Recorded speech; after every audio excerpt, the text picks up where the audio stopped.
আসসালামু আলাইকুম।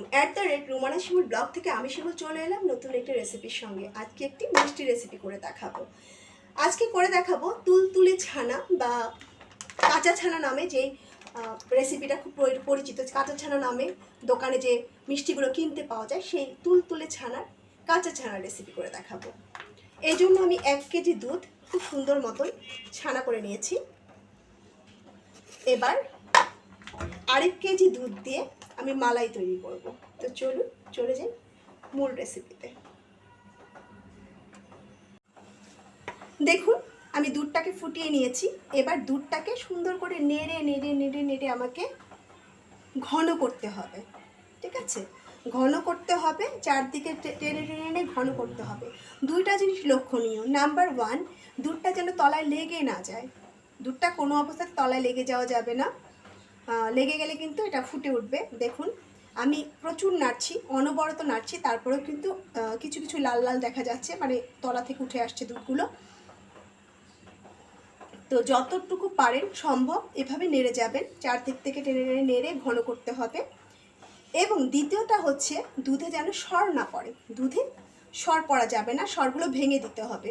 সরগুলো ভেঙে ভেঙে দুধের সঙ্গে মিশে যাবে। এভাবে একটা মালাই তৈরি করতে হবে। আমি মালাই তৈরি করার সঙ্গে সঙ্গে এখানে দিয়ে দেব চিনি। আমি চিনিটা এই পর্যায়ে অ্যাড করে দিচ্ছি। আমি 1/3 কাপের 1.25 কাপ নিয়েছি। আসলে কাঁচা ছানাটা খুব বেশি মিষ্টি কিন্তু হয় না, তারপরে মিষ্টিটা আপনারা যার যার পছন্দ মতো দেবেন। চিনিটা দিয়ে আমি সুন্দর করে নেড়েচেড়ে মিশিয়ে দিচ্ছি।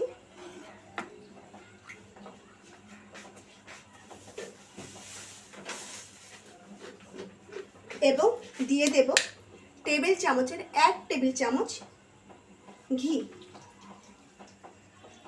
দেখুন 1 টেবিল চামচ ঘি।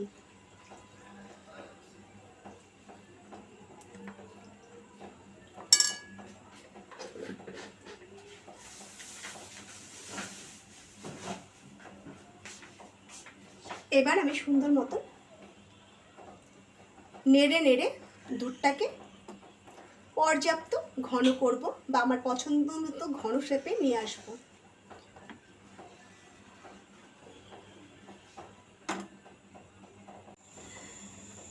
দেখতেই পাচ্ছেন আমার দুধটা একদম ঘন হয়ে আসছে। এই পর্যায়ে আমি ছানা দিয়ে দেবো। যে ছানাটা মুথে রেখেছিলাম, এই ছানাগুলো ভেঙে ভেঙে দিয়ে সুন্দর মতো এটার সঙ্গে মিশিয়ে দেবো।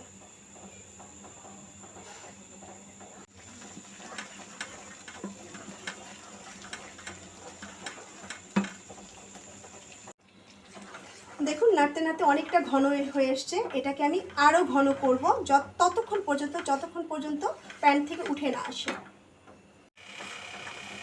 দেখতেই পাচ্ছেন সরি, ভাজতে ভাজতে আমার এই পর্যায়ে চলে এসছে। যখন প্যান থেকে উঠে আসবে, ডো প্রায় রেডির দিকে, এই অবস্থায় আমি একটু চিনিটা চেক করে নেব।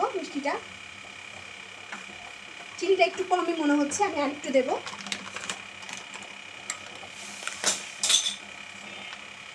এক টেবিল চামচ, 2 টেবিল চামচ,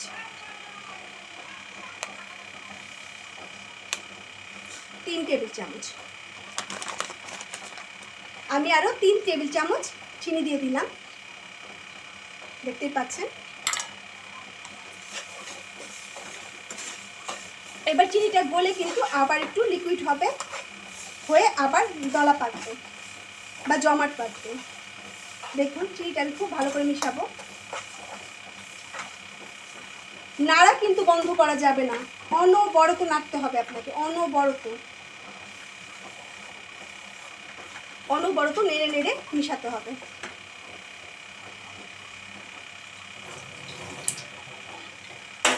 আমার এখানে কিছু চিনি পড়ে আছে, অল্প কিছু চিনি আমি দিয়ে দিলাম। নষ্ট করে তো লাভ নাই, যেহেতু এটা চিনিটা ঢেলেছিলাম।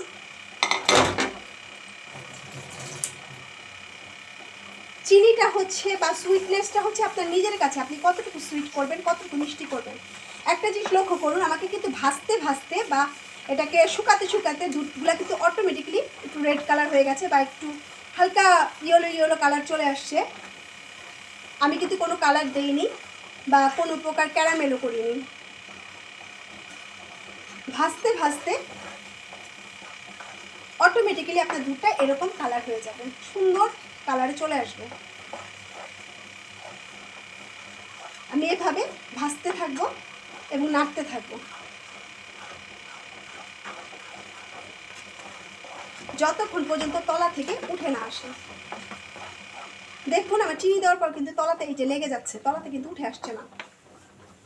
আর মিষ্টি সব সময়, ছানার মিষ্টি সব সময় এরকম ভারী তলাযুক্ত হাঁড়িতে করার চেষ্টা করবেন, ননস্টিক ফ্রাই প্যানে করার চেষ্টা করবেন, তাতে করে খুব ভালো হয়, মিষ্টিটা সুন্দর মতো উঠে আসে, ওয়েস্ট হয় না, বা চারদিক থেকে টেনে আনতে সুবিধা হয় মিষ্টিগুলো। আমি এভাবে আরও কিছুক্ষণ ভেজে নেব। আমি আরেকটা জিনিস দেখিয়ে দিচ্ছি, এই দেখুন চামচে কিন্তু লেগে যাচ্ছে, এটা আরেকটা চামচ দিয়ে, যে কোনো চামচ দিয়ে টেনে টেনে কিন্তু আপনার ছাড়িয়ে নিতে হবে, হ্যাঁ, নয়তো মিষ্টিটা কিন্তু এই অংশটুকু আর জমাট বাঁধবে না যদি এই অবস্থায় রেখে দেন। তো এটা যেহেতু লিকুইড আছে, ওরকম টানিয়ে নেওয়ার জন্য আমার এই জায়গাটা বারবারই এইভাবে ছাড়িয়ে নিব, ছাড়িয়ে নিয়ে আবার নাড়বো, মিশিয়ে দেব। এইভাবে আমি বারবারই চামচ থেকে ছাড়াবো এবং পুরোটা নাড়বো। নাড়তে নাড়তে দেখুন আমার চামচে আবার লেগে যাবে, আমি এটাকে আবার ছাড়াবো।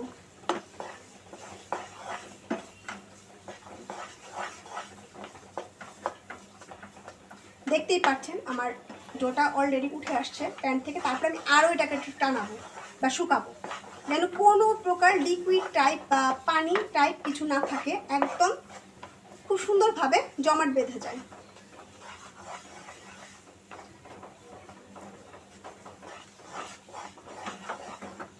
নাড়তে থাকবো, নাড়তে থাকবো, নাড়তে থাকবো, দেখুন ঘুরিয়ে ফিরিয়ে নাড়তে থাকবো।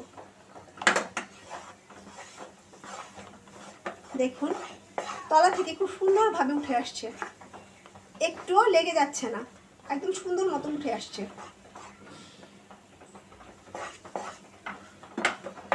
দেখুন দেখতেই পাচ্ছেন, এইভাবে টান দিলে তলা থেকে সুন্দর মতন ক্লিয়ার হয়ে উঠে আসছে। দেখুন তলা থেকে ক্লিয়ার হয়ে উঠে আসছে। আমার ডোটা কিন্তু অলরেডি রেডি। তারপর আমি এখন দেখবো ডোটা ঠিক মতো হয়েছে কিনা। এই জন্য আমি হাতটা ভিজিয়ে নিলাম, ভিজিয়ে নিয়ে একটুখানি ডো নেব, নিয়ে এটা অনেক গরম, ভালো মতো ফু দিয়ে দেখবো এটা হাতে লেগে যায় কিনা। দেখুন হাতে লেগে যাচ্ছে না, আমি চাপ দিলেও কিন্তু আমার হাত থেকে উঠে আসছে। দেখুন আমার হাতে কিন্তু লেগে যাচ্ছে না, ডোটা চাপ দিলে উঠে আসছে, তার মানে আমার ডোটা ছানার জন্য রেডি।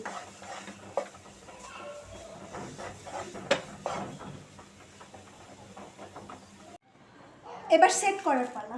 সেট করার ক্ষেত্রে এরকম 5 পেপার বা কেকের জন্য যে পেপারটা ব্যবহার হয়, এরকম একটা পেপার আমি বড় করে কেটে নেব, লম্বা করে।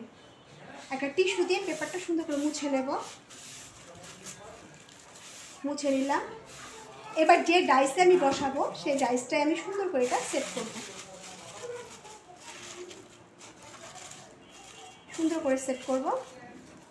এখান দিয়ে কিন্তু অবশ্যই আমি বাড়তি রাখবো, যেন আমি টান দিয়ে তুলে নিতে পারি, ঠিক আছে? আমি সুন্দর মতো সেট করে নিচ্ছি, দেখতেই পাচ্ছেন আমি সুন্দর করে সেট করে নিচ্ছি পেপারটা। এবার এখানে কিছু ঘি দেব, এটার মধ্যে একটু ঘি ছিটিয়ে দিচ্ছি, সামান্য ঘি ছিটিয়ে দিলাম, চামচে লেগে আছে ওটাও টেনে নিয়ে নিলাম। একটা ব্রাশ দিয়ে ঘিটা সুন্দর করে পেপারে লাগাবো,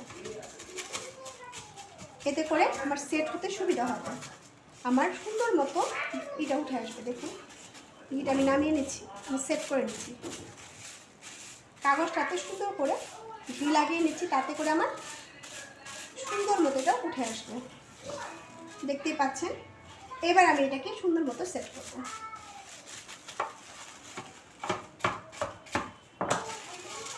সেটটা একটু ঝামেলা, বাট অতটাও না। দেখুন কোনাগুলো সুন্দর মতো বসিয়ে আমি সেট করব কাগজটাকে। দেখুন নিচের তলিটা আমার সমান থাকলেই হবে, বোঝাতে পেরেছি কি? তলিটা আমার সমান থাকলেই হবে, কিন্তু আমি তুলবো হচ্ছে এই জায়গা দিয়ে, হ্যাঁ, এই জন্য এই জায়গাটা আমার।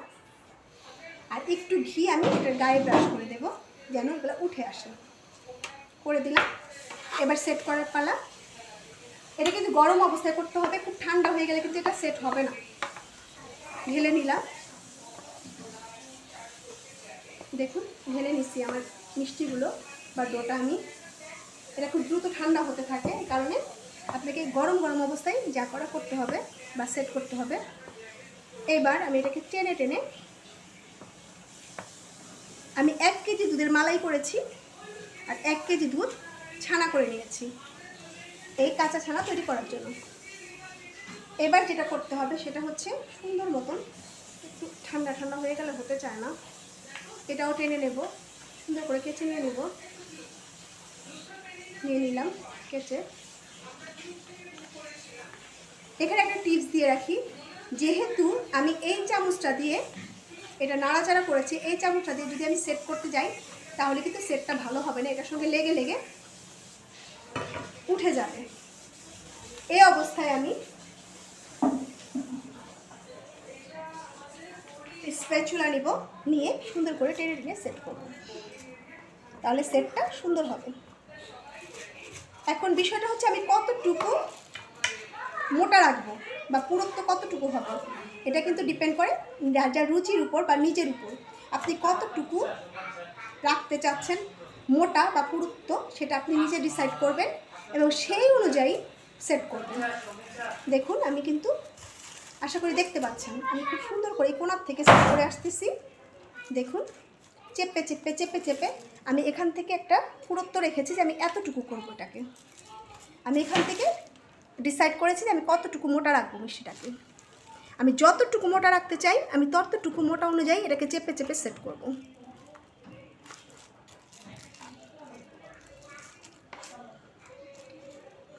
এই কাজটা একটু মনোযোগ দিয়ে করতে হবে, কিন্তু খুব দ্রুত করতে হবে। হ্যাঁ, খুব দ্রুত করতে হবে। এটা কিন্তু ঠান্ডা, আবার বলছি, ঠান্ডা হয়ে গেলে কিন্তু সেটটা খুব সুন্দর হবে না। ঠান্ডা হয়ে গেলে কিন্তু মিষ্টিটা খুব সুন্দরভাবে সেট হবে না। কিছু কিছু জায়গায় আপনার চামচ ঢুকতে চাইবে না, নর্মাল আপনি একটু হাত দিয়ে করে নেবেন, চেষ্টা করবেন আর কি। এখন যারা গরম একদমই ধরতে পারেন না তারা আবার হাত দেবেন না, তাহলে তো হাত পুড়ে যাবে। কাঁচা ছানাটা কিন্তু একটু ভাঙা ভাঙাই হয়, কাঁচা ছানা কখনো খুব একদম টাইট ফিট বা শক্ত হয় না, এটা তুলতুলে নরম হয়। তো হয়ে গেল আমার কাঁচা ছানা কমপ্লিট সেট করা। যতটুকু সম্ভব আমি চেপে চেপে সুন্দর করে দেব। কেউ চাইলে কাঁচা ছানায় এলাচের গুঁড়া দিতে পারেন, কিন্তু আমি দেইনি, কারণ আমার কাছে এলাচের গুঁড়াটা কাঁচা ছানায় ঠিক ভালো লাগে না। ছানা কিন্তু একটু ভেঙে ভেঙেই যায়, যেহেতু জিনিসটা ছানা। দেখতে পাচ্ছেন আমি যতটুকু সম্ভব মিশ করে দিলাম, হয়ে গেল কমপ্লিট। এবার আমি এটাকে এভাবে ঢেকে, দেখুন এভাবে ঢেকে সেট হতে দিব, ঢেকে সেট হতে দিব 2 থেকে 3 ঘন্টা। এই 2 থেকে 3 ঘন্টা আমি প্রথমে এটা নর্মাল ফ্যানের নিচে রেখে দিয়ে ঠান্ডা করব। যখন দেখবো আমার এই জায়গাটা ঠান্ডা হয়ে গেছে, ছানাটা ঠান্ডা হয়ে গেছে, তখন ফ্রিজের নর্মাল চেম্বারে, ফ্রিজের, ভালো করে শুনুন, ফ্রিজের নর্মাল চেম্বারে 2 ঘন্টা এটাকে রেখে দেবেন সেট হওয়ার জন্য। 1 ঘন্টা হয়ে গেছে ফ্রিজে, নর্মাল ফ্রিজে সন্দেশটাকে রেখেছিলাম। তো চলে এলাম, কারণ এখন আসলে আমার হাজব্যান্ড খাওয়ার জন্য অস্থির হয়ে গেছে, টেস্ট করার জন্যে। তো যাই হোক, আপাতত বের করি সন্দেশটাকে, এটা আরও 1-1.5 ঘন্টা ফ্রিজে রাখলে বেশি ভালো হতো, কিছু করার নেই। এবার এটাকে আমি তুলে নেব, চারদিক থেকে একটু ছুটিয়ে নিচ্ছি। নর্মাল একটা কাজ, সবসময় এটা করতে হয়। এই সাইড থেকেও ছুটিয়ে নিলাম, হয়ে গেল। এবার একটু হালকা করে প্রেস করলে দেখবেন সন্দেশটা উঠে আসছে, চলে গেল, হয়ে গেল সন্দেশ তোলা মোটামুটি।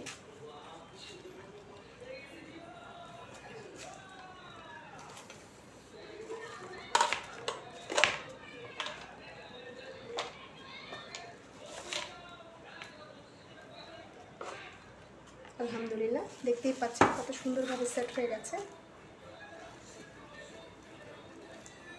এটা রেখে দিলে আরও সেট হবে। তো আমি এখন আমার পছন্দ মতো কেটে নিচ্ছি। বিসমিল্লাহ।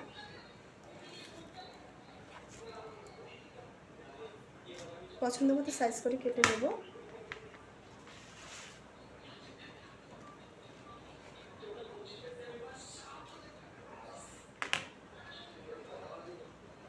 দেখুন তৈরি হয়ে গেছে সন্দেশ বা কাঁচা ছানা। এটা যদি আপনি আরও সফট রাখতে চান, আমি এরকমই রেখেছি, যদি আরও সফট করতে চান সেক্ষেত্রে আর একটু ড্রাই কম করলে আরও সফট হবে। যত কম ড্রাই করবেন তত সফট হবে। এটাও কিন্তু যথেষ্ট সফট, বোঝা যাচ্ছে কিনা জানি না, অনেক সফট। তবে এটাকে যখন আপনি আরও সফট রাখতে চাইলে আরও কম ড্রাই করবেন বা কম ভাজবেন বা কম টানবেন, তাহলে সফট হয়ে যাবে। দেখতেই পাচ্ছেন তৈরি হয়ে গেল কাঁচা ছানা বা ছানার সন্দেশ। তো আজকে এই পর্যন্তই। @রুমানা শিমুল ব্লগ থেকে আমি শিমুল চলে যাচ্ছি আজকের মতো। আবার দেখা হবে নতুন কোনো বিষয় নিয়ে, নতুন কোনো রান্না নিয়ে অথবা নতুন কোনো বিষয় নিয়ে। আজকে এই পর্যন্তই। আমার চ্যানেলটিকে অবশ্যই সাবস্ক্রাইব করতে ভুলবেন না, লাইক শেয়ার কমেন্টস করে দেবেন আর বেল আইকন দিয়ে পাশে থাকবেন। তো আজকের মতো এখানে বিদায়, টাটা, বাই বাই।